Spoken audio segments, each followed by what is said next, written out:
Transformation does not begin with light. It begins with loss, with the slow, aching realization that the life you've been living no longer fits the person you've become. Carl Jung called this the first movement of the psyche toward individuation, the death of the old self. He believed that no one truly awakens without first being dismantled. The destruction of identity is not failure. It is initiation. You can feel it when it begins. The things that once inspired you now feel empty. The people who once understood you no longer speak the same language. Your routines, your goals, your ambitions, they feel like costumes you've outgrown. At first, you fight it. You tell yourself you just need motivation, discipline, a new plan. But beneath that resistance is the whisper of something ancient. A deeper self trying to breathe through the cracks of your persona. The persona is the mask you built to survive, to be loved, accepted, and safe. It is useful but temporary. Jung warned that those who identify completely with their persona eventually lose contact with their soul. So when life begins to dismantle that mask, the ego panics. It interprets the process as chaos or depression, when in truth, it is the psyche's attempt to restore balance. This stage is what alchemists called the negrito, the blackening. It is the symbolic death of the false self. Everything you believed yourself to be is burned in psychological fire. Relationships end, careers collapse, identities dissolve. The mind screams for control, but control is precisely what must die. In that darkness, something subtle happens. You stop running. You begin to feel what you have avoided. Grief, rage, loneliness all rise like ghosts demanding to be acknowledged. Yet as painful as this descent is, it is the proof of life returning. The old image of yourself, crafted for others, was only a shell. If you endure the blackening, if you allow the fire to strip you bare, you will meet something incorruptible beneath it. The self, not the one you show the world, but the one that was watching all along. The death of the old self is not the end. It is the first breath of truth. When the persona collapses, what rises from its ashes is not light but shadow. Every unacknowledged part of you, the anger, envy, lust, fear, and shame, comes crawling from the depths. Jung taught that the shadow is not the enemy. It is the rejected twin of your conscious self. The more you deny it, the more power it gains over you. Every judgment you cast on others hides something you fear within yourself. To transform, you must descend, not into fantasy, but into your own darkness.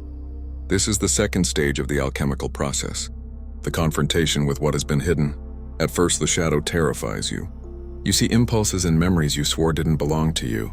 You recognize how much of your kindness was fear of rejection, how much of your morality was pride, how much of your humility was disguised self-hatred. But this descent is necessary.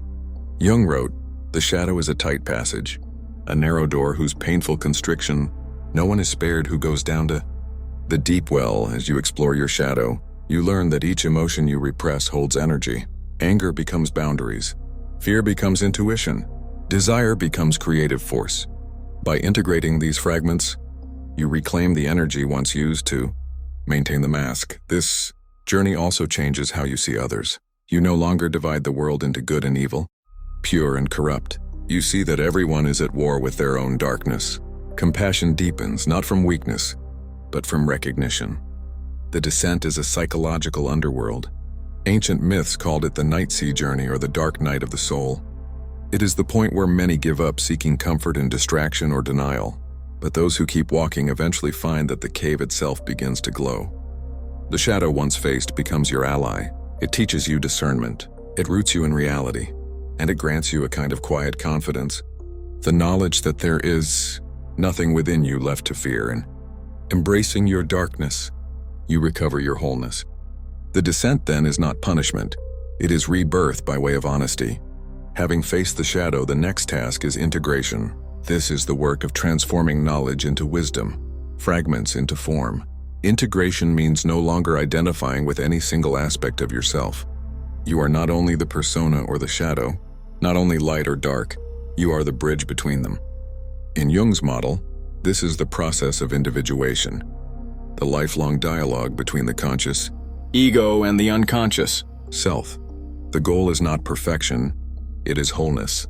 During integration, you learn to listen inwardly. Dreams, instincts, synchronicities, these become languages through which the unconscious speaks.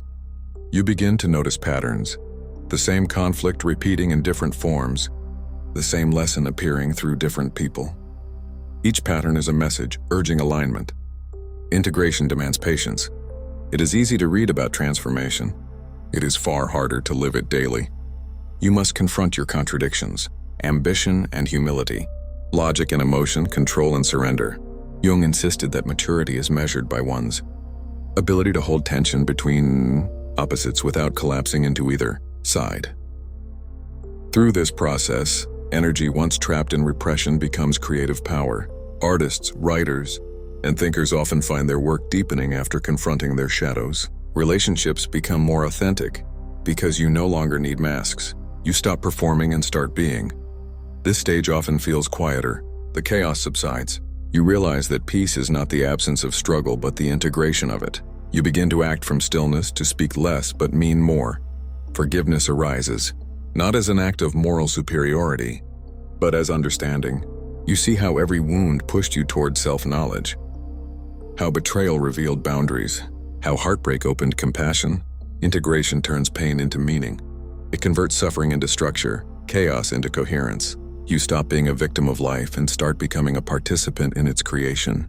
This is the slow alchemy of the psyche, turning lead into gold, fear into awareness, fragmentation into unity. After death, descent, and integration comes emergence, the awakening of the authentic self. This self is not an idealized version of you. It is the totality of your being, conscious and unconscious, light and dark, united by awareness. You begin to move through the world differently. You no longer chase validation. You embody truth. You no longer seek power over others. You cultivate power within. Jung described this as the realization of the numinous, the living presence of the soul.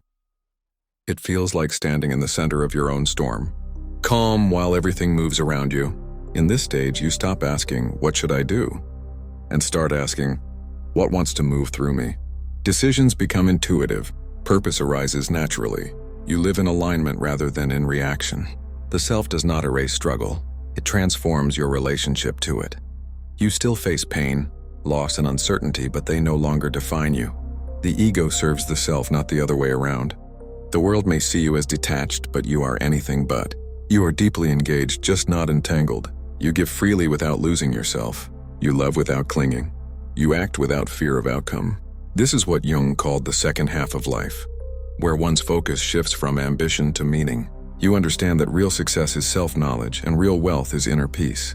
When you live from the self, you radiate quiet authority. You don't need to persuade. Presence itself becomes influence. Others feel safer around you, not because you control them, but because your energy is grounded, integrated, whole.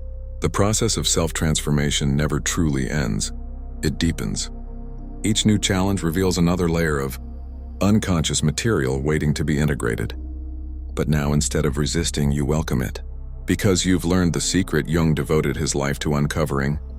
The self is not something you find. It is something you remember. When the false dies, the truth is born, and in that rebirth, you discover the quiet miracle of being fully, fiercely, and fearlessly alive.